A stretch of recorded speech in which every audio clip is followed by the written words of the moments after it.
இந்த வீடியோவில் நம்ம என்ன பார்க்க போறோம்னா மே 2026 ரிஷபராசிக்காரர்களுக்கு எத்தகைய ஒரு மாதமாக பலாபலன்கள் நிறைந்த ஒரு மாதமாக இருக்க போகுதுங்கிறது சயின்டிஃபிக் வேதிக் அஸ்ட்ராலஜி முறையில் எந்த விதத்திலும் மிகைப்படுத்தாமல் மூட நம்பிக்கைக்குள்ள பரிகாரங்கள் அது மாதிரி விஷயத்தில் போகாமல் இந்த ஒளி தத்துவம் உங்களுடைய போன ஜென்மத்தில் செய்த பாவ புண்ணிய கர்மா இந்த ஜென்மத்தில் உங்களுடைய ஜாதகமாக கோச்சார அமைப்பாகவும் தசாபுக்திகளாகவும் எப்படி உருவெடுக்க போகிறது, எதுமாற விஷயங்கள் அடுத்து வரக்கூடிய அமைப்பு இருக்குது, எதுமாற வாழ்க்கை சம்பவங்கள் வரப்போகுது, எதுமாற விஷயங்கள் நமக்காக காத்திருக்குதுங்கிறது மே 2026 ரிஷபராசிக்காரர்களுக்கு எப்படி இருக்க போகுதுங்கிறது சயின்டிஃபிக் வேதிக் அஸ்ட்ராலஜி முறையில் துல்லியமாக பார்க்க போகிறோம்.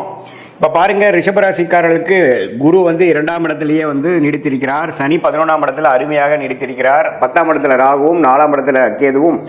எந்த ஒரு மாற்றமும் மே மாதம் நடக்கப் போகிறதில்லை, எந்த ஒரு பயிற்சியும் நடக்க போகிறதில்லை. ஆண்டு கிரகத்தை பொறுத்த வரைக்கும் ஜூன் முதல் வாரத்தில் தான் குரு பயிற்சி ஆகுதுங்கிறது உங்களுக்கு தெரியும். மே மாதத்தில் ஒன்றும் மாற்றங்கள் இல்லை, பயிற்சிகள் கிடையாது. அதே சமயத்தில் ரிஷபராசிக்காரர்களுக்கு அதிபதி சுக்கிரன், அவர் எப்படி இருக்கான்னு பார்த்தீங்கன்னா, சுக்கிரன் ராசிக்குள்ளேயே இருப்பது மிகவும் அருமை. மாதம் ஸ்டார்ட் ஆகும் பொழுது சுக்கிரன் ராசிக்குள்ளேயே இருக்கிறார். மாதத்தின் 3வது வாரம் 4வது வாரம் second half of the May month தான் பார்த்தீங்கன்னா 2ஆம் இடம் என்று சொல்லப்படுகிற மிதுனத்துக்கு மாறுகிறார். ஸோ ராசி அதிபதியோட சஞ்சாரம் அருமையாக இருப்பது ஒரு அருமையான விஷயம் ரிஷபராசிக்காரர்களுக்கு.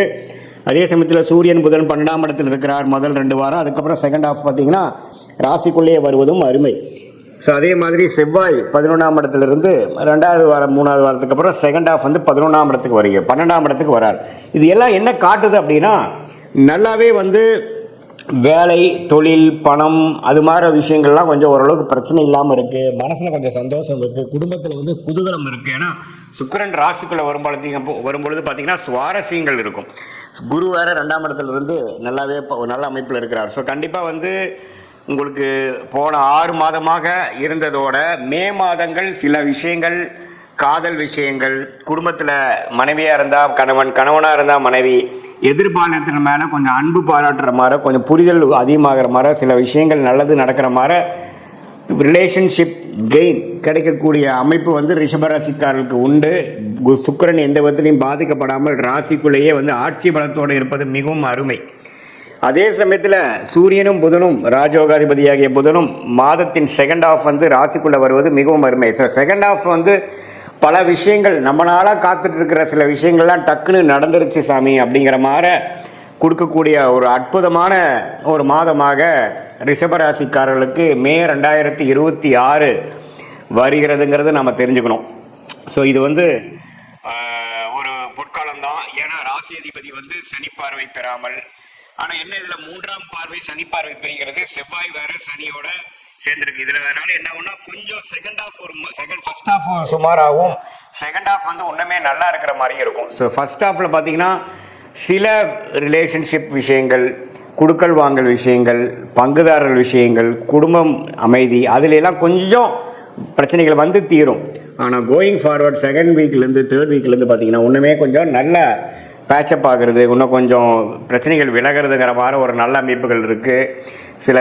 சில வாகனத்தை பழைய வண்டியை கொடுத்து புது வண்டி வாங்குறது, கார் எடுத்துட்டிங்கன்னா ஒரு மேனுவல் வண்டி வச்சுருக்கீங்கன்னா அது கொடுத்து ஆட்டோமேட்டிக் வாங்குறது, பழைய வீட்டில் சில விஷயங்கள்லாம் மாற்றுறது, பழைய சோஃபா கொடுத்து மாற்றுறது, ஒரு புதுசாக மாடர்னான சில ஃபெசிலிட்டி வாங்குறது, கம்ஃபோர்ட் பண்ணிக்கிறதுங்கிற மாதிரி சில லோன் எடுத்து வாங்கிக்கிறது, அது மாதிரி விஷயங்கள்லாம் ரிஷபராசிக்காரர்களுக்கு அற்புதமாக கொடுக்கக்கூடிய, வசதிப்படுத்திக்கக்கூடிய, சொகுசை இன்க்ரீஸ் பண்ணிக்கக்கூடிய, அதிகரிக்கக்கூடிய ஒரு அற்புதமான மாதமாக மே மாதம் 2026 ரிஷபராசிக்காரர்களுக்கு வருது. சில பேர்த்துக்கு பார்த்தீங்கன்னா திருமணம் ஆகாதவங்களுக்கு டக்குன்னு திருமணம் நடக்கிறது, காதல் விஷயத்தில் ஒரு நல்ல டக்குன்னு ஒரு சில விஷயங்கள் கைகூடுறது.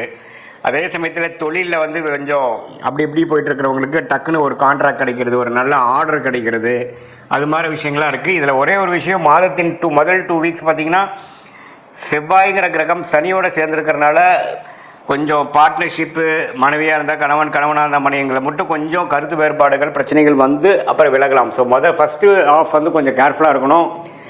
செகண்ட் ஹாஃப் ஆஃப் மே மாதம் 2026 நல்ல ஒரு அமைப்பாக வருகிறதுங்கிறது நம்ம தெரிஞ்சுக்கணும். வருமானம், வர வேண்டிய பணம் 3rd 4th தான் வருது. இதுதான் ஒரு ரிஷபராசிக்கு பொதுவான பலன்கள் மே 2026 சயின்டிஃபிக் வேதிக் அஸ்ட்ராலஜி முறையில். இது இன்னுமே துல்லியமா நீங்க பார்க்கணும், என்ன மாதிரி தசாபுக்திகள் நடக்குது அப்படிங்கிறலாம் தெரிஞ்சு நீங்க பார்க்கணும்னா உங்களுடைய பிறந்த தேதி, பிறந்த நேரம், பிறந்த உரை கொடுத்து உங்களுடைய ஜாதகத்தை திருக்கணித பஞ்சாங்கம் பிரகாரம் போட்டு நீங்கள் ரிஷபராசியில் ரோகிணி நட்சத்திரத்தில் பிறந்திருக்கீங்களா, கிருத்திகை நட்சத்திரத்தில் பிறந்திருக்கீங்களா, மிருகசீரிஷ நட்சத்திரத்தில் பிறந்திருக்கீங்களா, இப்போ உங்களுக்கு என்ன தசாபுக்தி போய் கொண்டிருக்கிறது, தசநாதன் புக்திநாதன் இப்போ நம்ம பேசுகிற கோச்சாரத்தில் எப்படி இருக்கிறார், என்ன லக்னத்தில் பிறந்திருக்கீங்க, அந்த லக்னத்துக்கு யோகமான தசைகள் போயிட்டு இருக்காங்கிறதெல்லாம் சேர்த்து வைத்து இப்போ நம்ம பேசுகிற பொது பலனையும் சேர்த்து வைத்து பார்க்கும் பொழுது இன்னுமே துல்லியமான பலன்களை எடுக்கலாம். இன்னுமே அதை நம்ம அடுத்து வரக்கூடிய ஷார்ட் டேர்ம் எப்படி இருக்குது, அடுத்து வரக்கூடிய லாங் டேர்ம் விஷயங்கள்லாம் எப்படி இருக்குது, எந்த மாதிரி விஷயத்தில் கேர்ஃபுல்லாக இருக்கணும், எந்த மாதிரி விஷயத்தை நமக்கு பிராப்தமாக இருக்குது, எந்த நேரத்தில் நமக்கு நல்ல மாற்றங்கள் உண்டு, எதை எப்போது எதிர்பார்க்கலாம் அப்படிங்கிற விஷயத்தை நம்ம தெரிந்து கொண்டேனால் அதுக்கு தகுந்த மாதிரி வாழ்க்கையில் நம்மளுடைய எதிர்பார்ப்புகளையும் செயல்பாடுகளையும் அதுக்கு தகுந்த மாதிரி நாம் வடிவமைத்து கொண்டு அது பிரகாரம் நம்ம வாழும் பொழுது தேவையற்ற ஃப்ரஸ்ட்ரேஷன்ஸ், தேவையற்ற ரெஸ்ட்லெஸ்னஸ், தேவையற்ற அதிருப்திகள், விரக்திகள், அது மாதிரி விஷயங்கள்லாம் தவிர்த்து எது எப்போ நடக்குமோ அதை கரெக்டான நேரத்தில் கரெக்டான இதில் செஞ்சு எதையுமே நாம் அதிகமாகப்படுத்தி தேவையற்ற விரயங்கள், தேவையற்ற சமய விரயங்கள், தேவையற்ற பொருள் விரயங்களை செய்து அதுக்கப்புறம் பார்த்தீங்கன்னா அடடா இது நமக்கு செட் ஆகலை அப்படின்னு தெரிஞ்சு அதுக்கப்புறம் கரெக்டான பாத்துக்கு வரும்பொழுது நமக்கு பணமும் போச்சு, டைமும் போச்சு. நம்ம ஒன்றும் 1000 வருஷம் வாழப்போவதில்லை. நல்லா ஒரு ஆயுசு இருந்தால் ஒரு 75-80 வருஷம் வாழும் பொழுது அது நம்ம வேலை தொழிலுங்கிறது ஒரு 30-40 வருஷம் தான் நம்ம உருப்படியாக பண்ண போகிறோம். அதில் நிறைய தவறுகளும் பிரச்சனைகளும் தேவையற்ற விஷயங்களும் நாம் செய்யும் பொழுது நம்மளுடைய முயற்சியை, நம்மளுடைய வளர்ச்சியை நாமளே தடுத்து நம்மளுடைய வேகத்தை குறைக்கக்கூடிய அமைப்பாக போய்விடும்.